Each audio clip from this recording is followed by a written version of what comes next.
काश्यपेयं महाद्युतिं तमोरि सर्वपापघ्नं प्रणतोऽस्मि दिवाकरम्। ॐ ह्रां ह्रीं ह्रौं स्वः सूर्याय नमः।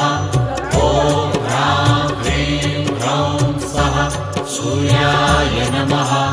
जपाकुसुमसङ्काशं काश्यपेयं महाद्युतिं तमोरि सर्वपापघ्नं प्रणतोऽस्मि दिवाकरम्।